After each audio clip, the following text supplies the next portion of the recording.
এবং দীর্ঘ 15 বছরে যারা গণতন্ত্রের জন্য প্রতিষ্ঠিত করবার জন্য গণতন্ত্রের আপনার প্রতিষ্ঠান হিসেবে পরিণত করবার জন্য যারা সংগ্রাম করেছেন, লড়াই করেছেন, তাদের প্রতি আমি গভীর শ্রদ্ধা নিবেদন করছি। আমরা আজকে এমন একটি অবস্থায় উপনীত হয়েছি যখন আমরা একটি ফ্যাসিবাদের অবস্থা থেকে গণতন্ত্রের উত্তরণের ট্রানজিশনাল পিরিয়ডের মধ্যে আছি। এই সময়টা আমাদের সবচেয়ে বেশি সতর্ক থাকা প্রয়োজন।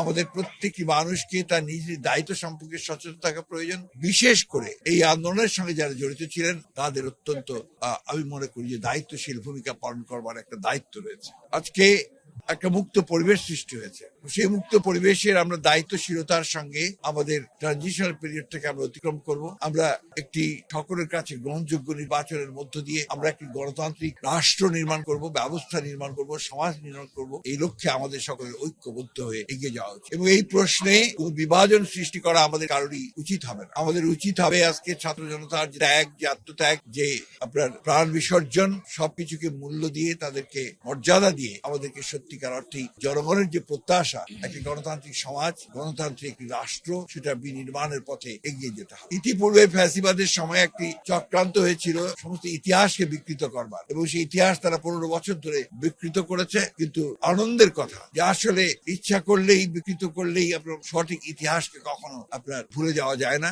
সেটাকে আপনার বিকৃত করা সম্ভব হয় না। আজকে এটা প্রতিষ্ঠিত হয়েছে মুক্ত চিন্তার মধ্য দিয়েই আমরা আমাদের সঠিক ইতিহাস আমরা জানতে পারি। শহীদ প্রেসিডেন্ট জিয়া রহমানের ভাষণ বা তার কীর্তি, এগুলো অত্যন্ত আপনার গবেষণার বিষয়, এবং তার অল্প সময়ের দেশ পরিচালনার সময় আমরা দেখেছি যে কি অসাধারণ সততা, ব্যক্তিত্ব সম্পন্ন এবং দূরদৃষ্টি সম্পন্ন, প্রজ্ঞা সম্পন্ন একজন রাষ্ট্রনায়ক ছিলেন। অতি অল্প সময়ের মধ্যেই তিনি বাংলাদেশকে সত্যিকার অর্থে একটা আধুনিক গণতান্ত্রিক রাষ্ট্রে পরিণত করবার চেষ্টা করেছিলেন। আমরা দেখেছি দেশনেত্রী বেগম খালেদা জিয়া 9 বছর সেই স্বৈরাচার বিরোধী সংগ্রাম করে রাজপথের থেকে সারা বাংলাদেশে চারণ কবির মতো গণতন্ত্রের গান গেয়ে তিনি গণতন্ত্রকে মুক্ত করেছিলেন, এবং তার মাধ্যমেই কিন্তু গণতন্ত্র আজকে সংস্কারের কথা এসেছে। এবং সংস্কার অবশ্যই আমরা মনে করি যে রাষ্ট্র মেরামতের জন্য সেই পরিবর্তনগুলো দরকার, এবং এটা উপলব্ধি করেই আমাদের দেশনেত্রী বেগম খালেদা জিয়া 2016 সালে তিনি ভিশন 2030 দিয়েছিলেন, যেটা রাষ্ট্র সংস্কারের কথা বলা ছিল। এবং তারই ধারাবাহিকতায় আমাদের ভারপ্রাপ্ত চেয়ারম্যান জনাব তারেক রহমান 2022 সালে তিনি রাষ্ট্র মেরামতের জন্য, রাষ্ট্র কাঠামোকে রূপান্তরের জন্য তিনি 31 দফা দিয়েছিলেন।